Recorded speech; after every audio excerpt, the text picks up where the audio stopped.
friends are heathens, take it slow.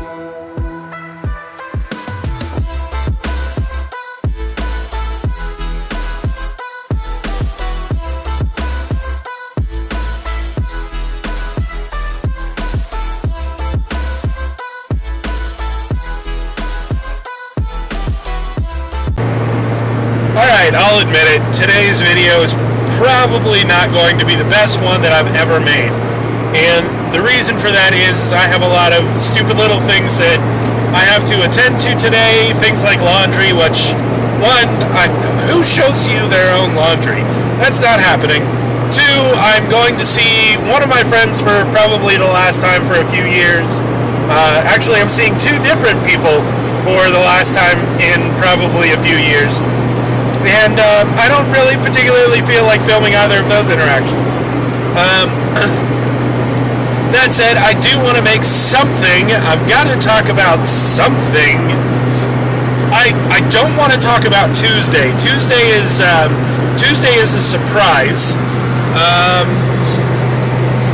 So really, I've only got two other things to talk about.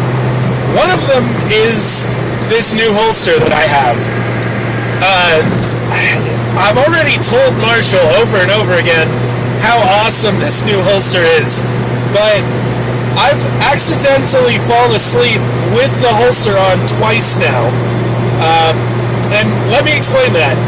I'm sleeping on somebody's couch, so obviously I'm sleeping clothed, and I'm not really, I'm kind of chilling out watching TV, and then I end up passing out. So I forget. With my old holster, it was this thing that flopped around, and I liked the old holster, but it was outside the waistband, so I imagine it's not the holster's fault specifically, so much as that style of holster. When it's external, it's not as connected, and so obviously, like, it would lean one way or the other, and it would kind of fall to one direction or the other, because a sidearm's kind of heavy, and so it's noticeable that it's there when it was the external, or the outside the waistband. There are several different times in which, like, if you go to the bathroom, you take the pistol out because it's going to try to pull your pants down, and that's just kind of annoying. It's annoying when you try to buckle back up and everything. Those kind of things are annoying. They're part of it, and you just deal with it. But this new holster is way different. First off, the holster itself does not weigh a whole lot less than the outside the waistband holster that I used to have. They just don't weigh a whole lot, period. But this new one, I literally forget that it's there because I cannot feel it at all. 2 times in the last 3 days, I have fallen asleep with it on me still because I've forgotten that it's there, period. And that's an awesome thing. I woke up, realized that it was still there, and, got up, got changed, took a shower, got up, took a shower, got dressed, went on about my day. Last night I said, you know what, I've fallen asleep with it on accident 2 times, and it's not caused a problem. I'm going to go for day 3 in a row, and I still don't have any problems with it. So, that is pretty impressive. I'm ecstatic about that, simply because, like, especially in my situation right now. Now, the guy who's letting me stay on his couch, do I have to worry about him? Absolutely not. But I'm on somebody's couch. I'm not in a bedroom. If somebody breaks into the house, they're breaking right into the living room. And there's not really a whole lot of time for defense or preparation. There is just, hey, somebody's here. Well, if the holster's on me, I know right where the pistol is at a second's notice, and that's important. I've got it on me. So that's kind of cool. I like that. Would I normally sleep with a pistol? No, not normally. Normally, like everybody else, I just kind of put it on the nightstand or something like that. But it's interesting. Uh-oh, it's the police.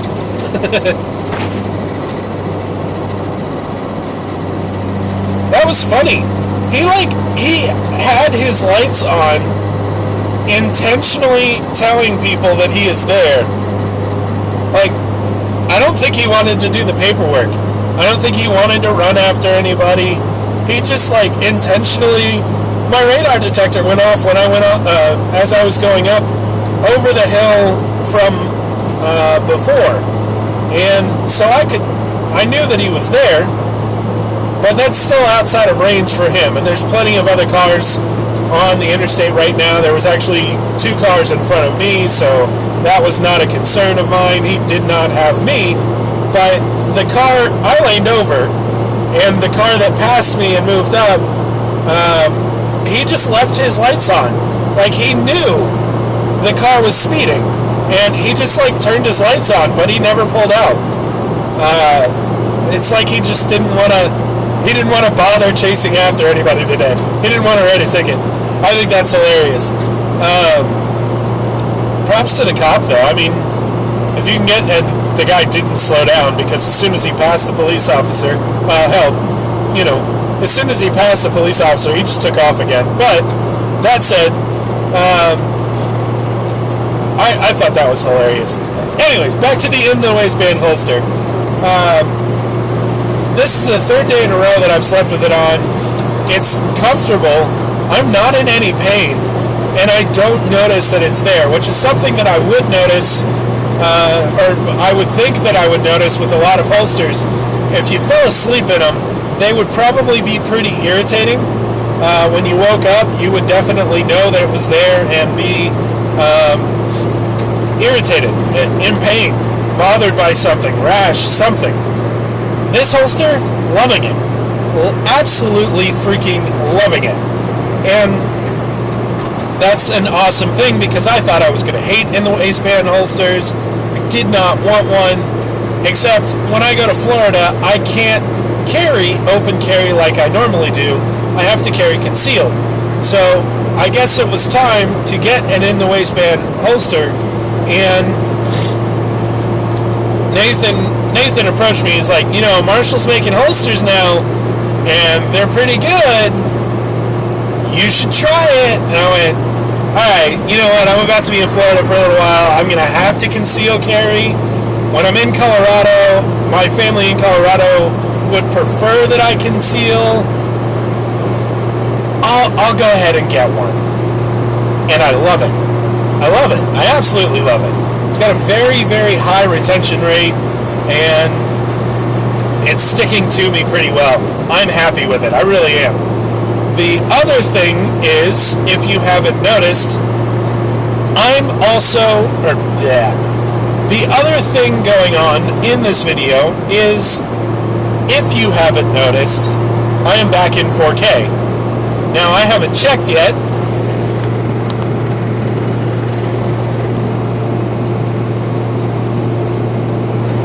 Yep, we are still in 4K, which is awesome.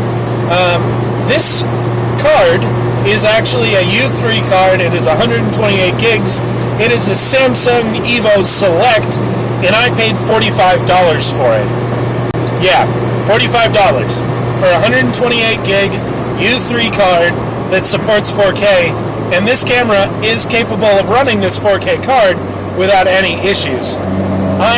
I'm pretty happy with this. Normally, by this time, I would have gotten the slow card alarm. I would have stopped recording, but the camera would have told me, hey, we're still recording, because it's trying to push to the card. The card's just not accepting it.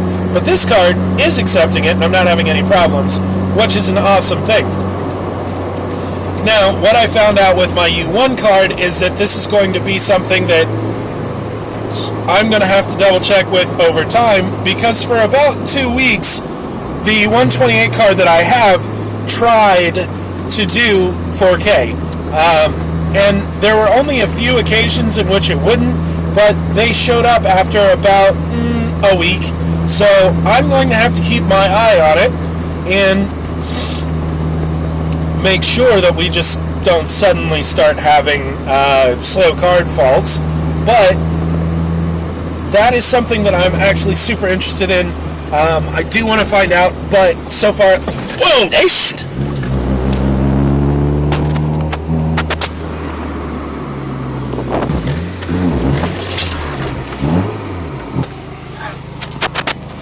What a dump!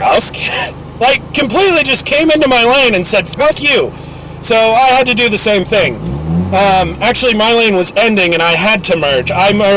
When I dodged him, I moved into a lane that was ending. So I kind of had to take a lane back, and that's what I did. That said, that's not the whole purpose of this video. That was rather annoying. But I need to find out where I'm going. I'm supposed to be having lunch somewhere here, but I don't remember where the actual address is. So, anyways, this card hopefully should be a relatively good card.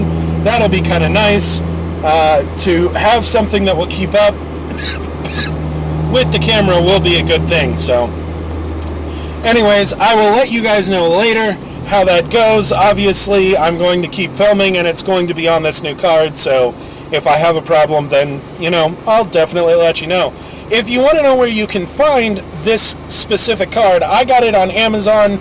Again, it was only about $45. It had free shipping. I could have paid a little bit more, gotten a little bit faster, but it only took, let's see, I think I ordered it Saturday or Sunday, and it's Saturday now. I don't think it was that long. I think it was around the start of this week, but who knows? Anyways, I will get back with you guys. I will see you later. Okay, so I might have lied accidentally.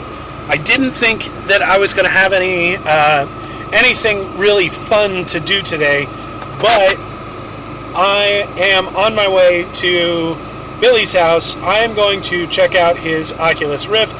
He has got it all set up. He's got the 2 hand controls, and I guess he has 2 light towers and everything, so I am on my way over to go and try that out.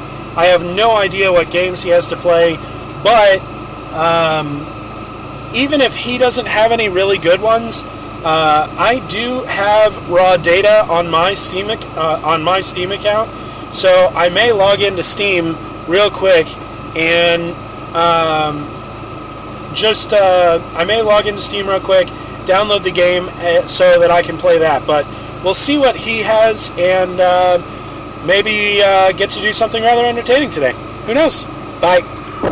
Yeah, definitely lied. So I just bought an Oculus Rift. I got the whole bundle with the touch controls, headset, lighthouse, all that other fun stuff. So that's going to be here like Wednesday, maybe Thursday, something like that. Which will be kind of awesome because that'll mean next weekend that I can bring that to my going away party and we can have some fun with that. And I might pick up Keep Talking and Nobody Explodes because that sounds like just an awesome game to play. So I think I'm going to go ahead and probably get that. I already have raw data. I bought an Oculus Rift. Was not really expecting that. I really kind of was leaning more towards the Vive. I like the hand controls of the Vive a little bit better. And I think I like the headset on the Vive a little bit better. Definitely the cooling on the Vive is a lot better than the Oculus Rift, but you know what? For $400, the Oculus Rift, the hand controls, lighthouse, all that other shit that's needed for me to run the Oculus Rift, I think it's going to be a very fun purchase, and it might give me something to play with in the long run as far as the channel is concerned, which would be kind of cool. I'm not going to let the channel turn into that. As a matter of fact, I'm going to have to I'm not going to even have to work at this, because once I get to Japan, the draw to go around and see places in Japan is just going to be so overwhelming that I really don't think that I'm going to even use the Oculus Rift a whole lot once I get there, unless I can find a way to use that for studying. If I can find a way to use the Oculus Rift for studying, I'll probably use it a whole lot. But we'll see. I mean, I imagine the VR technology is going to progress. I'm actually quite interested in VR technology as a whole. I'm expecting it to go somewhere a little bit more immersive in the next couple of generations. I don't think the next generation of VR is going to be full immersion, as in like you essentially lose consciousness and your body doesn't move. But I'm expecting that, maybe in the next 5 to 7 years. And I know that sounds outlandish, but I really don't believe that it is. I think we're a lot closer to that level of technology than people even understand. And we're certainly playing around with stuff like that. We are working on better understanding the brain and working on better ways to interact with the brain as a whole. There are a number of predecessor technologies for what I'm talking about, for full immersion, no actual physical movement, VR lifestyle or gameplay, where the preceding technology is already there. It's just a matter of how long is it going to take for the gaming industry to flip that switch and go ahead and go for it.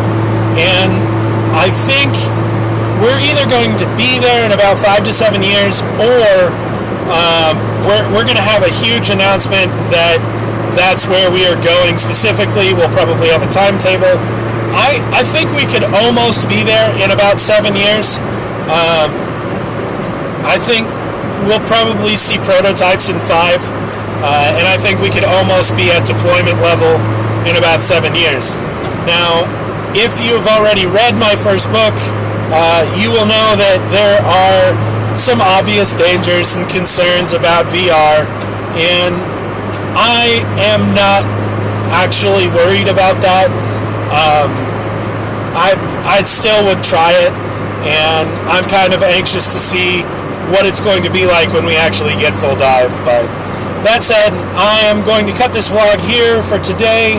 I am about to hop in the shower and then go see somebody else for the rest of the day, and then when I get home I'll probably just edit this and throw this out there. But I've got a Rift on the way. Holy crap! Who'd have think that? I did not. I was not really expecting that, but I was expecting to go to lunch today, not really expecting to buy an Oculus Rift. But what? Stupid people don't know how to use the damn gas pedal. That said, I will talk to you guys later. Have a nice one.